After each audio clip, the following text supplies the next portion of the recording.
Existentialism, ठीक है। Existentialism, पहले बैकग्राउंड का अलग वीडियो बना लेना, फिर नोट्स का अलग बनाना, क्योंकि थोड़ा सा शायद टाइम लगे, देख लेंगे। एग्जिस्टेंशियलिज्म क्या है पहले समझो। जब तक इंसान को भरोसा होता है कि मेरी जिम्मेदारी मेरे पे नहीं है, जब तक इंसान को ये विश्वास होता है कि मेरी लाइफ की जिम्मेदारी मेरे ऊपर नहीं है, वो चलाता है, तब तक वो डरता नहीं है। जैसे इंसान को इस बात का एहसास हो जाए कि अरे वो तो कोई है ही नहीं, वहां तू ही है जिम्मेदार, तुझे ही सब कुछ करना है, अब इंसान दहशत में आ जाएगा। Is this clear? एक छोटे से बच्चे को बहुत सुरक्षा महसूस होती है, क्योंकि मकान का किराया, बिजली का बिल, पानी का बिल उसके माँ बाप भरेंगे, मुझे थोड़ी करना है कुछ, मुझे जस्ट इस घर में रहना है। पर जैसे ही जिम्मेदारी उस इंसान पर आ जाती है कि भाई अब तो हम रिटायर हो गए, अब सब कुछ हमारा तो हो गया पूरा, अब तू जाने, तुझे करना है सब कुछ, वैसे ही इंसान एक टेंशन में आ जाता है, उसको लगता है मेरे को करना पड़ेगा। तो वो जो है ना, एक एंजाइटी उसके अंदर आ जाती है, एक चिंता आ जाती है, एक डर आ जाता है। अंडरस्टूड? विश्व युद्ध से पहले, सेकेंड वर्ल्ड वॉर से पहले, सेकेंड वर्ल्ड वॉर से पहले इंसान को ये विश्वास था कि ईश्वर है, ईश्वर संसार को चलाता है, अपन तो केवल उसके हाथों में कठपुतलियों की तरह उसको जो भी हो रहा है वो कर रहा है। वहां तक बहुत अच्छा चल रहा था, पर सेकेंड वर्ल्ड वॉर में जो क्रूरताएं हुई और जो खून खराबा हुआ, उसके बाद रामदेव से लोगों को बोलो कि थोड़ा सा धीरे बोले, थोड़ा सा धीरे बोले, नहीं। तो फिर जैसे ही सेकेंड वर्ल्ड वॉर हुआ, इतना खून खराबा, नाज़ी जर्मनी में हिटलर ने 6 मिलियन जूस को जिंदा, मतलब गैस चेंबर में बंद करके जलाया था, मतलब दम घुट गया उनका, जलाया नहीं था, दम घुट गया उनका उसके अंदर। ऐसी क्रूरता है। तो जब इस तरह की सेकेंड वर्ल्ड वॉर अपने आप में बहुत ही उसमें जान माल का नुकसान हुआ, नागासाकी, हिरोशिमा, उसकी बॉम्बिंग, और ये फिर ये 6 मिलियन, ये सब हुआ। जब तक केवल खून खराबा चलता रहा ना, तब तक रहा कि चलो अगले ने कुछ किया होगा, भगवान ने पाप दिया, हम अपने आप को यूं समझाते थे, कर्म होंगे उसके, कुछ होगा, पाप, कोई बात नहीं। पर 6 मिलियन लोगों को इस तरीके से किया, पूरे 2 शहरों को ही बॉम्ब कर दिया। ये तो नहीं हो सकता ना कि हर एक इसमें ऐसा क्या था, दुष्टता, महादुष्टता क्या था। तो ये तो भगवान का किया नहीं है, ये भगवान का किया हुआ नहीं हो सकता। और अगर भगवान बैठकर ये तमाशा देख रहा है तो फिर भगवान ही कुछ नहीं होगा, और हम गलत फहमी में जी रहे हैं कि कोई भगवान है, वो सब कुछ संभालेगा, डरने की कोई जरूरत नहीं है। अब इंसान ने अपने आप को एक छोटे से बच्चे वाली स्थिति में पाई, जिसको बिल्कुल कुछ समझ में नहीं आ रहा कि मैं संसार में क्या लेने आया हूँ, क्यों हूँ, क्या है क्या नहीं है, कुछ नहीं समझ में आ रहा। तो इसका 2 मेजर उसका रिजल्ट होगा, एक तो होगा ड्रेड और दूसरा होगा एंग्स्ट। ड्रेड यानी दहशत, और एंग्स्ट का मतलब बहुत ज्यादा चिंता वाली स्थिति। एंग्स्ट वो उस तरह की चिंता जो लगातार आपके अंदर चलती रहती है, चलती रहती है, चलती रहती है, आप कभी अपने आप को सुरक्षित महसूस ही नहीं कर पाते, ये स्थिति होगी। Is this clear to you? Existentialism एक फिलॉसफी है। एक्चुअली ये सच नहीं है कि एग्जिस्टेंशियल फिलॉसफी अभी रिसेंट ईयर्स में 20वीं शताब्दी में ये सब आई, ये सब एक्चुअली सच नहीं है। क्योंकि सुकरात कब का था, वहां से उसने ये एग्जिस्टेंशियल विचार तो फेंके हैं, अच्छों ने फेंका है, एग्जिस्टेंशियल बातें अच्छों ने फेंका है कि भाई ये भी एक विचार है, इसको भी देखो, इसको भी देखो। पर वर्ल्ड वॉर सेकेंड के बाद हमने देखा ही नहीं, बट वर्ल्ड वॉर सेकेंड के बाद हम मजबूर हो गए देखने को। एग्जिस्टेंशियल फिलॉसफी क्या मानता है? एग्जिस्टेंशियल फिलॉसफी ये मानता है कि कोई भगवान नहीं है जो इस संसार को चलाता है, जो मनुष्य के जीवन को चलाता है, मनुष्य ही मनुष्य के जीवन को चलाता है, हम ही हमारे जीवन को चलाते हैं। अच्छा, हम कैसे चलाते हैं? हम अपने जीवन को कैसे चलाते हैं? हम अपनी सोच से अपनी लाइफ को चलाते हैं। अच्छा, हम सोच कर क्या करते हैं? हमारी जैसी सोच होती है वैसे हमारे चॉइसेस होते हैं, हमारे चॉइसेस वैसे होते हैं। आज जो व्यक्ति, एक व्यक्ति है जो शुरू से मान के बैठा है अरे ये जॉब मुझे तो मिलनी नहीं है, अब वो क्या करेगा? एप्लीकेशन ही नहीं करेगा। वो पहले से सो अपने को मिलनी तो है नहीं, क्या करना है, वहां तो 3 सीट है, संस्कृत डिपार्टमेंट में इतने से सीट है,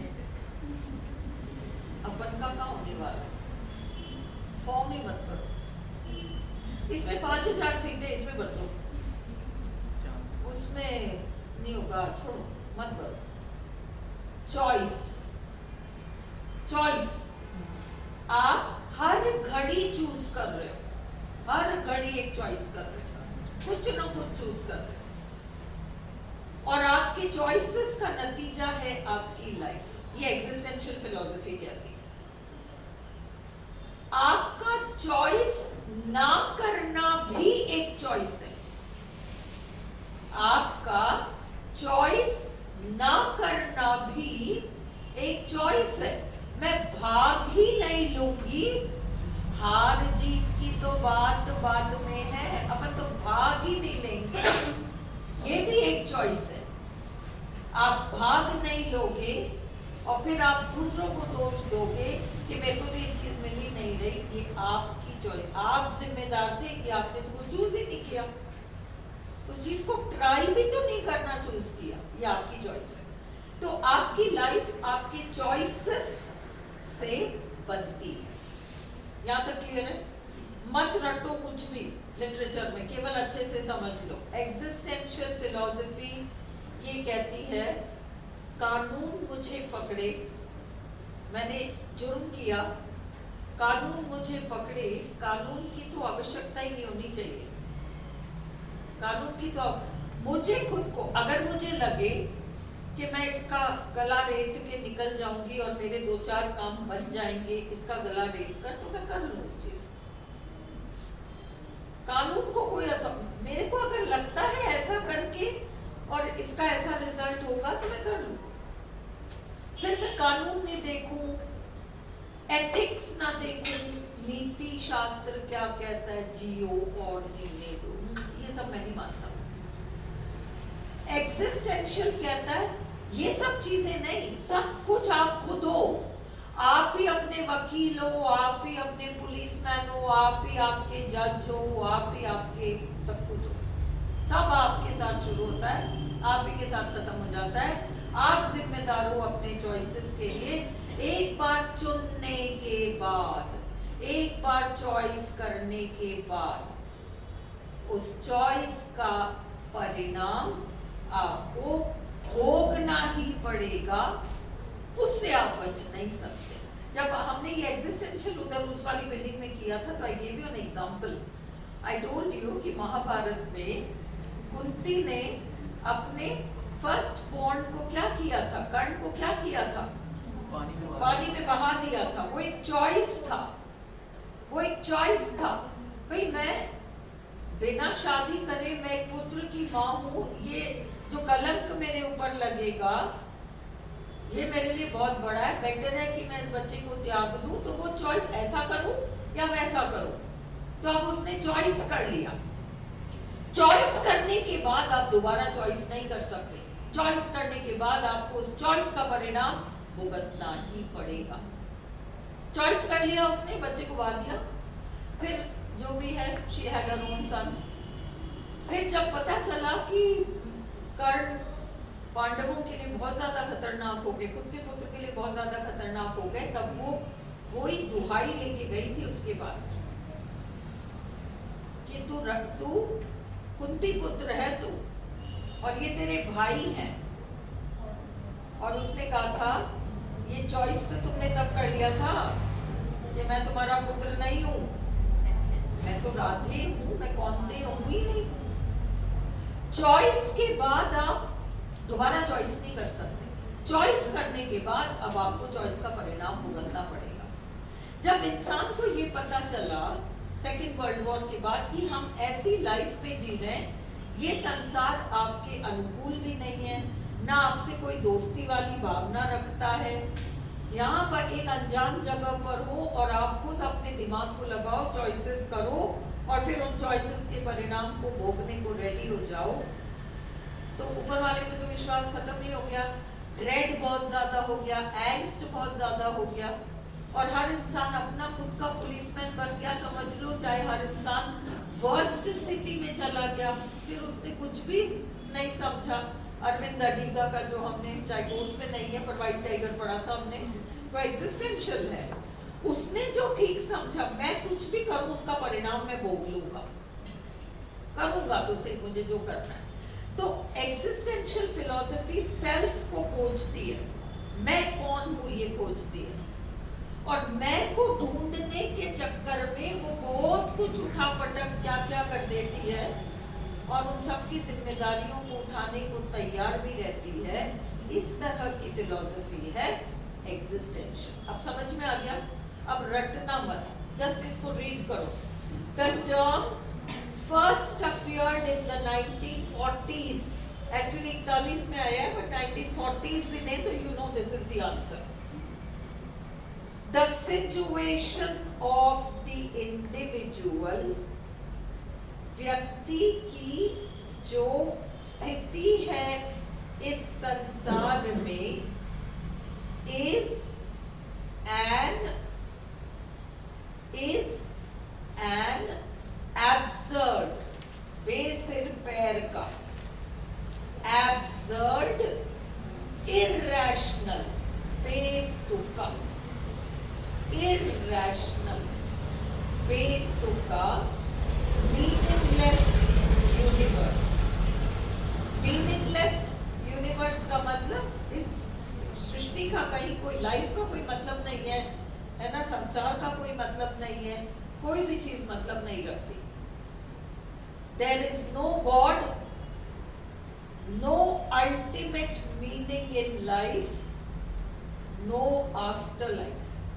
मरने के बाद पाप करो तो वहां जाओगे और पुण्य करो तो वहां, कोई कहीं नहीं जाएगा। किसी को नहीं पता कहां से आते हैं, किसी को नहीं पता कहां जाएंगे, ये सब सोचना ही नहीं है। यहाँ रहते वक्त क्या करना है ये सोचना है। Humans have free will, choice करने का अधिकार मनुष्य के पास है। चॉइस इज वाइटल, चूज करना जरूरी है। The refusal to choose is a choice. आपको एक बहुत शानदार दावत में बुलाया जाता है, उस टेबल में 70 तरह के पकवान हैं, आप बैठे हो और आपके आसपास जो था आपने 2-3 चीजें अपने प्लेट में लिया और फिर कहते रहे कितना अन्यायपूर्ण मामला है, उसको देखो उसके प्लेट में कितना सारा है। आपने चूज नहीं किया कि मैं उसका ले लूं उसको, और उस चॉइस का परिणाम है कि आप उस चीज के बगैर काम चला रहे हो। Do you understand? चॉइस ना करना वो भी एक चॉइस है कि मुझे चूज ही नहीं करना। तो चॉइस एक बहुत बड़ी चीज है, एग्जिस्टेंशियल की वर्ड है। Humans are responsible for their actions. हम कुछ भी करते हैं हम उसके लिए जिम्मेदार हो जाते हैं। दिस रेस्पॉन्सिबिलिटी, भाई मैं जिम्मेदार हूं, नहीं नहीं नहीं मेरे से तो नहीं होगा। डर is the source of angst and dread. अगर कोई भी क्वेश्चन कंसेप्चुअल आए तो चॉइस करना, रेस्पॉन्सिबिलिटी हमारे ऊपर होना, ये कारण है ड्रेड और एंग्स्ट का, डर और चिंता का। अब ये अगला जो है एग्जिस्टेंस प्रेसीड्स एसेंस, ये बहुत इंपॉर्टेंट है। इस एग्जिस्टेंशियलिज्म का नारा है एक तरीके से जॉन पॉल सार्त्रे का कथन है। वो कहते हैं एग्जिस्टेंस प्रेसीड्स एसेंस। मैं हूं, मैं हूं। ओके, जब मैंने अपने बारे में एक धारणा बना ली, मैं हूं, मैं ये हूं, मैं चोर हूं, धारणा बना ली, अब मेरे एक्शंस उस धारणा से ही निकलेंगे। मेरी सारी हरकतें, मेरी सारी एक्शंस, मेरी सारी सोच, मेरी सारी लाइफ वहीं से आएगी। कहां से आएगी? एग्जिस्टेंस। जिस दिन हम पैदा हो गए, हमने पहली सांस ली, एग्जिस्टेंस हो गया। अब आपने अपने बारे में जो धारणा बना ली, आप वही बन जाओगे लाइफ में। Existence precedes essence. एसेंस मतलब आपका जो सत्य है या सार है, आप कौन हो, या आपके एग्जिस्टेंस, आपने जैसे अपने बारे में जो भी सोचा। इट इज द फिलॉसफी, ये वो दर्शन है, that a person should be forced to choose, मजबूर करो व्यक्ति को तुम कि तुम चुनो, and be responsible for his choices. एक बार चुनो, फिर जिम्मेदारी उठाओ उन चॉइसेस की, without the help of loss. नहीं मैं ऐसा करूंगा तो कानून पकड़ लेगा, कानून को जाने दो, तुम अपना चॉइस करो। एथिक्स, सही गलत को छोड़कर अपना चॉइस करो। ट्रेडिशंस, मेरे परिवार वाले क्या कहते हैं, हमारी परंपराएं क्या कहती है, सबको छोड़कर बस तुम चॉइस करो। ये इस तरह की फिलॉसफी है। इसके मुख्य विचारक थे Jean Paul Sartre, Albert Camus, Simone de Beauvoir. ये फ्रेंच नेम्स हैं, इसलिए आपको याद करने में मुश्किल होगा। जॉन पॉल सार्त्रे, सार्त्रे याद रख लो क्योंकि 2-3 क्वेश्चंस बनते हैं इनके ऊपर। John Paul Sartre, Albert Camus और सिमोनी डी बोवुआर। एग्जिस्टेंशियलिज्म टर्म किसने बनाया? ये इंपॉर्टेंट प्रश्न है, ये इंपॉर्टेंट प्रश्न है। गैब्रियल मार्सेल ने बनाया। हाँ, सेव करना है, लंबा हो जाएगा क्या? हाँ ठीक है, ठीक है, कर दो। कितना मिनट हो गया? 18। हाँ 18 मिनट। 18 हो गया तो चल सकता है। Existentialism is a term coined by Gabriel Marcel first. Marcel ने, अब बड़ी मजेदार बात हुई, मार्सेल ने जॉन पॉल सार्त्रे के लिए कहा कि ये एग्जिस्टेंशियल राइटर है। सार्त्रे ने कहा नहीं नहीं, मैं एग्जिस्टेंशियल नहीं हूं, उन्होंने मना कर दिया। और बाद में सार्त्रे ही अपने आप को एग्जिस्टेंशियल राइटर पुकारने लगे। और फिर मार्सेल ने कहा हट, एग्जिस्टेंशियल नाम का तो कुछ होता ही नहीं। देखो इसको याद रखो क्वेश्चंस के लिए। मार्सेल ने सबसे पहले एग्जिस्टेंशियलिज्म शब्द यूज किया, उन्होंने जॉन पॉल सार्त्रे के लिए यूज किया। जॉन पॉल सार्त्रे ने इनकार किया, मैं न्यू एग्जिस्टेंशियल। बाद में जाके जॉन पॉल सार्त्रे कहने लगे मैं तो एक एग्जिस्टेंशियलिस्ट राइटर हूं। और फिर मार्सेल ने कहा एग्जिस्टेंशियलिस्ट कुछ होता ही नहीं। Understood?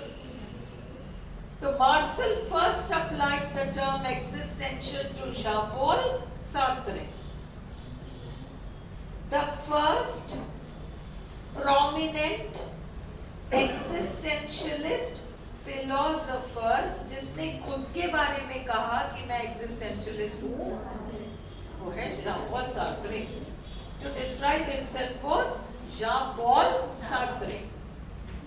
Sartre put forward the fundamental doctrine of existentialism as existence precedes essence. उल्टा करके essence precedes existence नहीं, existence precedes essence. ये याद रखो, ये आएगा, है ना? You should know this. Among the following निम्नलिखित लोगों में से whose name is not associated with existentialism, देखो मैंने जितने नाम इम्पोर्टेंट है सारे दे रखे हैं, डरो मत, सारे आपके ऐसी नहीं देगी, 2-3 बार इधर निगाह से निकाल लो. जॉन पॉल सार्त्रे तो अब तक तुम्हें याद हो गया, मार्सेल वो भी याद हो गया, है ना? गैब्रियल मार्सेल भी तुम्हें याद हो गया, हाँ? सिमोनी डी बुवार और एल्बर्ट कैम्यू ये हैं. अब इसके अलावा 3 और नाम हैं, उनमें से एक वो तुम लोगों ने बीए फाइनल में वो हाइडेगर वाला एक स्टोरी पढ़ा था, वो था ना 4 बूढ़े लोग, एक हाँ डॉक्टर हाइडेगर्स एक्सपेरिमेंट. वो हाइडेगर बहुत वो वाले हाइडेगर नहीं है, उन्हीं के ऊपर तैयार किया वो स्टोरी हाइडेगर. ये सोरेन कियरकेगार्ड बहुत बड़ा नाम है एग्जिस्टेंशियलिज्म का. सोरेन कियरकेगार्ड बहुत बड़ा नाम है एग्जिस्टेंशियलिज्म का. साइलेंट कर लो ना प्रीति, दोबारा देख लो. Jean Paul Sartre, Simone de Beauvoir, Albert Camus, Gabriel Marcel, Soren Kierkegaard, Martin Heidegger, Nietzsche. ये 7 नाम है. नीत्शे नहीं पूछेगी, है ना? नीत्शे नहीं पूछेगी, बट यू शुड नो हाँ है. एंड यू सोरेन कियरकेगार्ड आपको जानना होगा. All of them are associated with existentialism. Jean Paul Sartre, Simone de Beauvoir, है ना? कैम्यू है आपके, फिर गैब्रियल मार्सेल तो है ही सही. ये 4 भी याद रख लोगे तो बहुत है. और सोरेन कियरकेगार्ड बहुत इंपॉर्टेंट है इसलिए. अगला, which of the following is not true about existentialism? क्या चीज ट्रू नहीं है? देखो, existentialism emphasizes, जोर देती है individual existence, freedom and choice बिल्कुल देती है. It led to the composition of literary works. Existentialism की वजह से ऐसी साहित्यिक रचनाएं बनी that discussed ideas of loneliness, isolation and fear of an uncaring universe. ये भी सब सही है ना? अकेलेपन का व्यक्ति करता है कुछ, फिर वो जिम्मेदार हो जाता है, वो अकेला पड़ जाता है और लोग उसके साथ सहमत नहीं है. It believes that every individual is unique and solely responsible. शब्द की वर्ड है, choice, responsible, ये सब existentialism के keywords हैं. चौथा, it believes that human life is governed by the will of a higher power. हाँ? Existentialism में ये गलत है. Existentialism मानता है कि कोई भगवान हमारी लाइफ को नहीं चलाता, खुद ही चलाता है इंसान. हाँ, इसलिए ये है गलत, नॉट ट्रू है. D, who among the following was not one of the chief spokesmen of existentialism? Jean Paul Sartre, Albert Camus और सिमोनी डी बुवार तो थे ही. Which of the movie में जो भी आएगा, which of these is central to existentialism? Existentialism में इन चारों में से क्या चीज सबसे? चॉइस. देखो, चॉइस आए, रेस्पॉन्सिबिलिटी आए, दोनों में से एक आएगा. In the existential philosophy, which of the following is not true of choice? Choice के बारे में क्या चीज आई थी? Battery. Choice is vital and inevitable to human life. Choice तो करना ही पड़ता है, इनएविटेबल, मजबूरी करना ही पड़ेगा, चारा ही नहीं। और refusing to choose is also a choice. Choice has risks. आपने चूज किया तो रिस्क तो है, रेस्पॉन्सिबिलिटीज एंड कॉन्सिक्वेंसेस, है ना। बहुत धनवान बनने का आसान तरीका है शेयर मार्केट। ओके, अब शेयर मार्केट में आप पैसा डालते हो, चॉइस है, इसमें डालूं, इसमें डालूं, इसमें डालूं, पर उस चॉइस के साथ फिर रिस्क है, कॉन्सिक्वेंसेस है। डूब जाए तो डूब ही जाए, और तर जाए तो कहां तक तर जाए। चॉइस है ना, चॉइस, रिस्पॉन्स, ये की वर्ड्स हैं, याद रखना। एग्जिस्टेंशियल, रटना मत, लिटरेचर रटने में नहीं आएगा।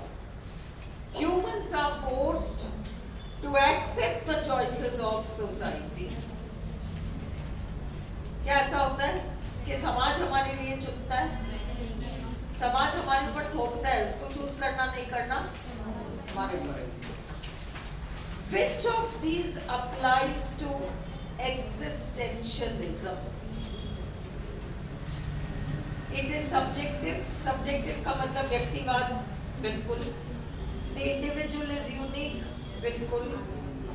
Meaning is created by our choices. आपकी सोच भी आपकी चॉइस है, और आपकी सोच वैसी होगी। Existence precedes essence, existence precedes essence. तो एक बहुत अमीर आदमी हॉस्पिटल बनाता है, आधी जनता उसको देख के कहते हैं कितना बड़ा धर्मात्मा है ये, इसने हॉस्पिटल बनाया है ताकि लोग यहाँ के ठीक हो सके। एक सोच है। दूसरी सोच है कितना बदमाश आदमी है, इतना बड़ा हॉस्पिटल बनाया है ताकि लोग बीमार पड़ के इसके पास आए, ठीक हो और ये पैसा कमाए उनसे। ये भी एक सोच है। इसमें से कोई भी सोच ना सही है ना गलत है, दोनों दो सोच है बस।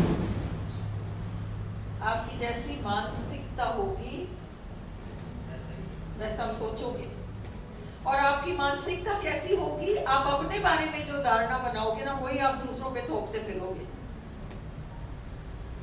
है ना। तो ये है एग्जिस्टेंशियलिज्म। तो meaning is created by our choices. हम चूज करते हैं कि हम किसी चीज को क्या मीनिंग देंगे, है ना। और इसको तुम लाइफ में सही पाओगे। एक ही व्यक्ति को 100 लोग कहेंगे कि बहुत बेकार इंसान है, और 4 लोग कहेंगे ऐसा बढ़िया इंसान ही नहीं हो सकता। तो इंसान तो वही है ना, फिर इतना फर्क कैसे आया? पॉइंट ऑफ व्यू अलग अलग है सब। हाँ, देखने का। और पॉइंट ऑफ व्यू हमारे एग्जिस्टेंस पर डिपेंड करता है। हम अपने आप को कैसे देखते हैं, हम दूसरों को ऐसे देखेंगे। एब्सर्ड, अच्छा, human beings experience angst and dread, ये भी सही है। Absurdity is a natural state of existence. Absurd कोई मतलब ही नहीं है, पता नहीं क्या लेने आते हैं यहाँ, जिसकी मर्जी से आते हैं फिर अपने आप ही चले जाते हैं। Absurd है और बेतुका सा सब कुछ है, ये भी ट्रू है। Freedom results in angst. आजादी मिल जाती है तो उससे एंजाइटी भी होती है, बिल्कुल। Responsibility results in angst, बिल्कुल। All are applicable. अब तुम लोग को existential समझ में आ गया अच्छे से, है ना। रटो मत। Who coined, ये सब रटना पड़ेगा। Who coined the term absurd theatre? Martin Esslin in his 1960 essay The Theatre of the Absurd। मैं ये क्या, इन सब का जब तुम लोग 22 को आओगे तो मैं किसने ये कॉइन किया, किसने स्ट्रीम ऑफ कॉन्शियसनेस कॉइन किया, किसने वो कॉइन किया, वो एक लिस्ट बना के बस वो रिवाइज करा दूंगी। लिरिकल बैलेंस में 23 पॉइंट जो जो इम्पोर्टेंट ऐसी चीजें, बाकी एक बार रीडिंग लगा लेना आज के आज, है ना। तो मैं लास्ट मिनट में वो करा दूंगी। Theatre of the absurd, Martin Esslin. Martin Esslin's essay begins by focusing teen playwrights पर। सैमुअल बेकेट, आयोनेस्को और एडमोव, और ये तीनों आपके थिएटर ऑफ द एब्सर्ड वाले लोग हैं, एब्सर्ड थिएटर, है ना। Who among these is not a playwright of the absurd theatre? देखो एब्सर्ड थिएटर के ये 6 नाम है, आपसे आरपीएससी 6 नहीं पूछेगा, इसलिए आपसे से ज्यादा डेफिनेशन पूछेगा, टाइम पीरियड पूछेगा। मुझे नहीं लगता कि आप लोगों से ये प्ले के नाम और ये सब इतना ज्यादा एक आध राइटर टच करेंगे। लिटरेचर आपको केवल एक एक्वेंटेंस चाहिए, उन्होंने यही कहा है उसमें सिलेबस में, एन एक्वेंटेंस, इन डेप्थ नहीं मांगा है। अपन कर रहे हैं, बट ये सब अपन 22 तारीख को 50% 40% पे मैं ले आऊंगी आप लोगों को, बस इतना सा आपको 40% हम क्विकली क्लास में देख लेंगे। ओके, सो ग्रामर करने को टाइम नहीं होगा, लिटरेचर कर लेना। आयोनेस्को, ये Samuel Beckett, Adamov, Ionesco, Jean Genet, Harold Pinter, Tom Stoppard. Harold Pinter बहुत बड़ा नाम है। सैमुअल बेकेट मैंने बताया था ना, वेटिंग फॉर गोडो, पता नहीं वाला, वही है ना। और ये आपको याद करना ही पड़ रहा है कि ये 3 शुरू वाले सैमुअल बेकेट, एडमोव और आयोनेस्को, तो एडमोव और आयोनेस्को यही याद हो जाएगा। जीबी शॉ नहीं है इसमें, जीबी शॉ एब्सर्ड थिएटर का व्यक्ति नहीं। Which of these is not a feature of absurdist plays? Repetitive or meaningless actions बिल्कुल होता है एब्सर्ड प्ले में, एक ही डायलॉग बार बार, एक ही काम बार बार। वर्ड प्ले एंड नॉनसेंस, फालतू बकवास और वर्ड प्ले, एक शब्द को लेके घुमा के, बिल्कुल होता है। साइक्लिकल प्लॉट्स, कहानियां गोल गोल घूमती रहती है, होता है। साइलेंस, डायलॉग ही नहीं होता। रोमांस, ये नहीं होता। सैमुअल बेकेट का हमने पढ़ा था ना, एक कैरेक्टर का प्ले 13 मिनट का। Which of these works is not related to the absurd theatre? Birthday party है, हैरोल्ड पिंटर का है। होम कमिंग भी हैरोल्ड पिंटर का है। वेटिंग फॉर गोडो तो है ही। पिग्मेलियन तो जीबी शॉ का है, वो नहीं है। The Bald Soprano is a famous play by Ionesco, है ना। अब खत्म हमारा, बंद कर दो। एक्सिस्टेंशियल